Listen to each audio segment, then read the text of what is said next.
Hello दोस्तों, कैसे हैं आप सब लोग। उम्मीद करता हूं काफ़ी अच्छे होंगे। तो दोस्तों आज के इस वीडियो के अंदर हम रिव्यू करेंगे एक और अपकमिंग आईपीओ जो कि 28 अगस्त से लेकर 30 अगस्त के बीच में ओपन रहेगा। ECOS मोबिलिटी या इको मोबिलिटी आप कह सकते हैं। इसका पूरा नाम है ECOS mobility and hospitality limited IPO. तो इस वीडियो के अंदर हम सबसे पहले इसका ग्रे मार्केट का प्रीमियम देखेंगे। इससे हमें थोड़ा बहुत लिस्टिंग गेंस का अंदाजा हो पाएगा। फिर इस कंपनी की डिटेल्स के बारे में जानेंगे, मतलब कंपनी क्या काम करती है, कौन से सेक्टर की कंपनी है, फ्यूचर कैसा रह सकता है। फिर इसके फाइनेंशियल्स और फंडामेंटल्स के बारे में जानेंगे, मतलब कंपनी प्रॉफिट मेकिंग है या लॉस मेकिंग कंपनी है, और अपने जो भी कंपिटिटर्स वगैरह हैं उनसे महंगी वैल्यूएशंस है या सस्ती है। फिर इस आईपीओ की डिटेल्स के बारे में जानेंगे। अंत में हम जानेंगे कि क्या इस आईपीओ में अप्लाई करना चाहिए, नहीं करना चाहिए, करे तो लिस्टिंग गेंस के हिसाब से या लॉन्ग टर्म के हिसाब से। सारी चीज़ें क्लियर करेंगे इस वीडियो के अंदर। वीडियो शुरू करने से पहले दोस्तों टेलीग्राम और व्हाट्सएप चैनल को जरूर ज्वाइन कीजिए ताकि वीडियो का नोटिफिकेशन आते मिलता रहे, और कोई भी छोटा मोटा अपडेट है वहाँ पर मैं आपको अपडेट कर देता हूँ। तो टेलीग्राम व्हाट्सएप चैनल की लिंक डिस्क्रिप्शन के अंदर है। तो सबसे पहले जीएमपी की बात करें तो नियरली 40% के आसपास बता रही है इसकी जीएमपी आज की तारीख में। और जीएमपी सिर्फ एक अंदाज़ा है, क्योंकि ऑफलाइन मार्केट के अंदर जो डिमांड होती है वो बताता है जीएमपी, तो इसके पूरे भरोसे आप ना रहें। तो जीएमपी करीबन 140 रुपये पर शेयर, 44 शेयर्स का लॉट है। 6160 रुपये जैसा एक लॉट पर हमें फायदा देखने को मिल रहा है, अंदाजन जो होता है 40% के आसपास। तो अभी जीएमपी वगैरह तो अच्छी है, बट अभी हमें सब्सक्रिप्शन और एंकर लिस्ट वगैरह का वेट करना चाहिए। जल्दबाजी नहीं करनी चाहिए, सारी चीज़ें देख के उसके बाद अप्लाई करने का सोचना चाहिए। फिर कंपनी की डिटेल्स के बारे में जानते हैं। तो कंपनी 1996 मतलब 1996 के अंदर इनकॉर्पोरेट हुई थी। करीब करीब 28 साल हो गए हैं अपने ही सेक्टर के अंदर इसको, मतलब अच्छा एक्सपीरियंस है। अब इको मोबिलिटी क्या करती है, सिंपल भाषा में आपको समझा देता हूँ। ये क्या करती है, ड्राइवर होता है, ड्राइवर के समेत कार रेंटल सर्विस देती है। अपन कार रेंट पे ले रहे हैं तो आपको ड्राइवर भी मिल जाएगा और कार भी मिल जाएगी। तो जनरली यही इसका काम है। और ये क्या करती है, B2B सर्विस प्रोवाइड कर रही है, मतलब बिजनेस टू बिजनेस। जैसे मेरी कोई कंपनी हो और मुझे कारों की ज़रूरत हो तो ये ड्राइवर समेत कार वगैरह देती है, उसका किराया वगैरह जो भी ले लेगी, ठीक है। या मेरी कोई कंपनी में एम्प्लॉयज़ हैं, उनको कहीं छोड़ने जाना हो ऑफिस से घर पे, घर से ऑफिस, तो उनके लिए भी ये सुविधा देती है। तो ये दो टाइप की सर्विस देती है। एक तो CCR, उसके अंदर होता है शेफर्ड कार रेंटल, इसका मतलब होता है ड्राइवर समेत कार रेंट देती है। दूसरा है ETS, एम्प्लॉयज़ ट्रांसपोर्टेशन सर्विस, मतलब जो एम्प्लॉयज़ होते हैं उनको ट्रांसपोर्टेशन करना। मिनी बस से हो सकता है, कार से हो सकता है, किसी से भी हो सकता है। तो इसके जो क्लाइंट्स हैं मैंने आपको बताया बिजनेस टू बिजनेस ही है। जैसे कॉर्पोरेट क्लाइंट्स होते हैं जो IT कंपनीज में काम कर रहे होते हैं, काफ़ी इंडिगो एयरलाइंस वगैरह हैं, तो वो ऐसे कस्टमर्स इसके क्लाइंट होते हैं। अब इसके अंदर कॉर्पोरेट क्लाइंट्स के अंदर फॉर्चून 500 की जो कंपनीज है वो भी शामिल है। फॉर्चून 500 मतलब टॉप कंपनीज जो होती है वो भी इसके अंदर शामिल है इसके क्लाइंट के अंदर। तो क्लाइंट बेस इसका अच्छा है। टोटल इसका काम फैला हुआ है 109 सिटीज़ के अंदर, 21 स्टेट्स और 4 यूनियन टेरिटरी के अंदर। अब ये ऐसा काम कहाँ पे फैला हुआ है, जनरली जो बड़ी सिटीज़ होती हैं, छोटी सिटीज़ के अंदर तो ज़रूरत नहीं पड़ती है। हाँ, कभी कभार ज़रूरत पड़ती है तो वहाँ पर लोकल जो होते हैं कॉन्ट्रैक्टर, वहीं से काम हो जाता है, पर जनरली बड़ी सिटीज़ के अंदर ही इसका काम होता है। अब इसके कार कलेक्शन या व्हीकल्स की बात करें तो टोटल 12,000 प्लस इसके पास व्हीकल्स हैं, जिसमें से 750 तो इसके खुद के हैं, मतलब इसके खुद के ओन किए हुए हैं। बाकी 12,000 वेंडर ऑपरेटेड हैं, मतलब अदर किसी के होते हैं, वेंडर्स जो इसके अंदर बने हुए होते हैं उनके हैं। अब इसके पास कार का कलेक्शन काफ़ी अच्छा है। लग्जरी कार, प्रीमियम कार्स भी है, लिमोजिन जो आती है, लंबी कार आती है, वो भी शामिल है। उसके अलावा विंटेज कार, जो पुरानी कारें होती हैं, ओल्ड मॉडल जो होते हैं, वो भी शामिल है।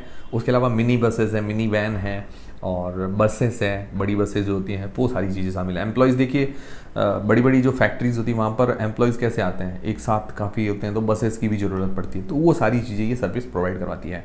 तो काम सिंपल भाषा में आपको समझ में आ गया होगा। समझ में आया है तो वीडियो को एक लाइक ज़रूर करें। मुझे क्या है कि सिंपल भाषा में समझाना अच्छा लगता है, सीधा माइंड पे स्ट्राइक कर जाए। और जब काम समझ में आएगा, सेक्टर समझ में आएगा ना, तो सारी चीज़ें ऑटोमेटिकली क्लियर हो जाएगी। तो इसीलिए एक लाइक जरूर करें, इससे हमें काफ़ी मोटिवेशन मिलता है। फिर दोस्तों इसके फाइनेंशियल्स और फंडामेंटल्स के बारे में जाने तो फाइनेंशियल्स अगर देखें तो 2022 से 2024 तक दिए गए हैं। अगर इसके एसेट्स देखते हैं तो एसेट्स के अंदर साल दर साल ग्रोथ है, लगभग 2 टाइम्स हो गए हैं इसके assets.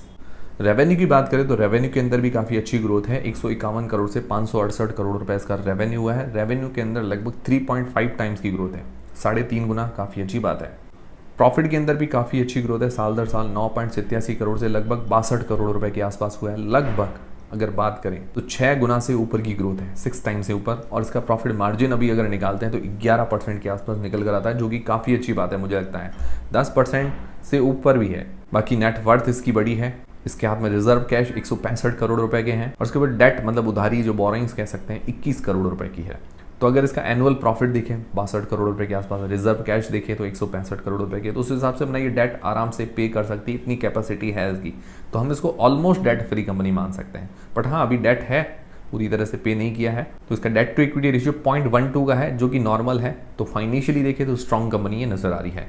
ROE return on equity 42%, ROC return on capital employ वो भी 42%, return on net worth RONW वो भी 42% है। बहुत अच्छी बात है। ये फैक्टर्स अगर देखें कोई अच्छी कंपनी के लिए मिनिमम 15% होते हैं तो अच्छी मानी जाती है, इसके 42% है, बहुत बढ़िया बात है। फिर इसका P price to earnings ratio 32 का निकल कर आता है। फेस वैल्यू है इसकी ₹2 पर शेयर, और उसका रेवेन्यू है 568 करोड़ रुपए का 2024 के अंदर। तो इसके कंपेटिटर से अगर इसको कंपेयर करें तो जो इसके कंपटीटर्स हैं वो इनसे छोटी कंपनीज है रेवेन्यू के मामले में। एक तो है वाइज, उसका रेवेन्यू 414 करोड़ रुपए का। एक है श्री OSFM, उसका रेवेन्यू है 119 करोड़ रुपए का। मतलब ये सबसे बड़ी कंपनी है जो इको मोबिलिटी है, और उनका पी है 20 से लेकर 23 के बीच में। तो वैल्यूएशंस वाइज महंगी है, फेस वैल्यू ₹2 पर मैंने आपको बताया महंगी है, बट हाँ अपने इंडस्ट्री के अंदर लार्जेस्ट प्लेयर है। तो ये थोड़ा सा नेगेटिव लगा कि वैल्यूएशंस थोड़ी और सस्ती करते तो बढ़िया रहता। तो फाइनेंशियली फंडामेंटली स्ट्रांग है, वैल्यूएशंस थोड़ी सी हाई है। अब इस आईपीओ की डिटेल्स ले लेते हैं। तो ये आईपीओ 28 अगस्त से लेकर 30 अगस्त के बीच में ओपन रहेगा। प्राइस बैंड रखा गया है 318 रुपए से लेकर 334 रुपए के बीच में। 44 मतलब 44 शेयर्स का ये लॉट है। तो फेस वैल्यू ₹2 पर शेयर के हिसाब से थोड़ा सा महंगा है स्लाइटली, और इसका टोटल इशू साइज है 601 करोड़ रुपए का। पूरा का पूरा OFS है।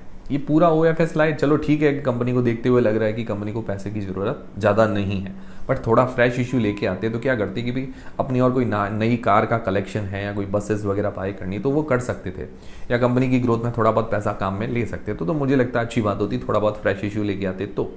तो प्रमोटर्स या एग्जिस्टिंग इन्वेस्टर्स अपनी जो हिस्सेदारी बेच रहे हैं, लगभग पहले प्रमोटर की हिस्सेदारी होगी 97% की, और आईपीओ के बाद ये 601 करोड़ रुपए के जो हिस्सेदारी सेल कर रहे हैं उसके बाद 67% के आसपास हो जाएगी। लगभग 30% की हिस्सेदारी सेल कर रहे हैं। फिर रिटेल पोर्शन 35% का, और इसकी जो लिस्टिंग डेट है 4 सितंबर को ये शेयर मार्केट के अंदर लिस्ट हो जाएगा। तो ये हो गई पूरी आईपीओ की डिटेल्स। अब सबसे मेन सवाल ये आता है कि क्या इस आईपीओ में अप्लाई करें या नहीं करें, और करें तो लिस्टिंग गेन्स के हिसाब से करें या लॉन्ग टर्म के हिसाब से करें। उससे पहले अब देखिए, अब आईपीओज वगैरह काफ़ी आ रहे हैं, अच्छे आईपीओज आ रहे हैं, और काफ़ी लोग नए भी हैं। तो आप खुद का भी डीमेट अकाउंट खुलवाना चाहते हैं या फैमिली मेम्बर्स का खुलवाना चाहते हैं तो एंजल वन के साथ खुलवा सकते हैं बिल्कुल फ्री में। उसकी लिंक डिस्क्रिप्शन के अंदर आपको मिल जाएगी, और इंस्टाग्राम वगैरह पर भी हमें फॉलो करना मत भूलिएगा। तो सबसे पहले लिस्टिंग गेन्स के हिसाब से अगर देखिए तो मैं 3 क्राइटेरिया लेता हूँ जनरली। मेरा क्राइटेरिया रहता है एक तो GMP, दूसरा सब्सक्रिप्शन, तीसरा एंकर लिस्ट। तो अभी एंकर लिस्ट और सब्सक्रिप्शन तो आना बाकी है, ठीक है। GMP अभी अच्छी चल रही है, तो अभी हमें वेट करना चाहिए एंकर लिस्ट और सब्सक्रिप्शन का। इससे क्या है कि थोड़ी सेफ्टी रहती है, और मैं फाइनल डिसीजन का वीडियो वगैरह भी आपको दे दूंगा। बाकी डिसीजन आपको अपनी रिस्क और अपना एनालिसिस लगा के ही बनाना है। फिर लॉन्ग टर्म के हिसाब से इसके पॉजिटिव्स और नेगेटिव्स दोनों ही जान लेते हैं। तो पॉजिटिव में बात करें तो इसका सेक्टर बढ़िया है, यूनिक सेक्टर है। अभी इतना ज़्यादा कंपटीशन नहीं है, हालांकि है तो सही पर इतना ज़्यादा भी नहीं है। शेयर मार्केट के अंदर 1-2 ही कंपनी लिस्टेड है, और अपने सेक्टर के अंदर भी ये लार्जेस्ट प्लेयर है जो लिस्टेड कंपनीज है उनसे। बाकी फाइनेंशियली स्ट्रॉन्ग है, ये फंडामेंटली स्ट्रॉन्ग है, ROE ROC वगैरह भी बढ़िया है, क्लाइंट बेस इसका अच्छा है, फॉर्च्यून 500 जैसी कंपनी शामिल है इसके अंदर। और इसके अलावा इसका कार का कलेक्शन काफ़ी अच्छा है, इसके पास luxury, premium car, vintage car, सारी कार शामिल है। नेगेटिव्स क्या है, ओवरऑल देखें तो विशेष तो कोई नेगेटिव नहीं लगे। एक नेगेटिव ये है कि इसकी वैल्यूएशन हाई है, वैल्यूएशन थोड़ी रीजनेबल लानी चाहिए थी। दूसरा मुझे नेगेटिव लगा कि OFS पूरा का पूरा है। तो देखिए वैसे देखा जाए तो कंपनी को ऐसे ज़रूरत तो नहीं लग रही, बट OFS की जगह थोड़ा फ्रेश इशू लेके आते तो थोड़ा कार का कलेक्शन मुझे लगता है बढ़ा लेते, या कंपनी की ग्रोथ में कोई पैसा काम में ले लेते तो बढ़िया रहता। बाकी ओवरऑल देखें तो अच्छी कंपनी है, नज़र आ रही है। पर्सनली देखा जाए तो मुझे थोड़ी यूनिक लग रही है। अगर हो सके तो मैं लॉन्ग टर्म के लिए भी इसके लिए विचार कर पाऊंगा। मतलब जनरली मैं कम ही करता हूँ क्योंकि थोड़ा यूनिक सेक्टर है। बाकी मेरी तरफ से अप्लाई करने और नहीं करने का डिसीजन नहीं है। जो भी आप डिसीजन बनाएं अपनी रिस्क और अपना एनालिसिस लगा के बनाएं। आप लोग क्या करेंगे, क्या इस आईपीओ में अप्लाई करेंगे या नहीं करेंगे, और करेंगे तो लिस्टिंग गेन्स के हिसाब से या लॉन्ग टर्म के हिसाब से मुझे कमेंट करके ज़रूर बताइएगा। मैं पर्सनली अभी वेट करूँगा एंकर लिस्ट का, सब्सक्रिप्शन का, उसके बाद ही सोचूंगा, पहले नहीं। और इस वीडियो से अगर आपकी हेल्प हुई है, आपके सारे डाउट क्लियर हुए हैं इस आईपीओ को लेकर, तो मुझे कमेंट करके ज़रूर बताइएगा, और वीडियो को एक लाइक जरूर करें। और टेलीग्राम, इंस्टाग्राम फ्री में डीमेट अकाउंट सबकी लिंक डिस्क्रिप्शन के अंदर मिल जाएगी। मिलते हैं दोस्तों अगले वीडियो के अंदर।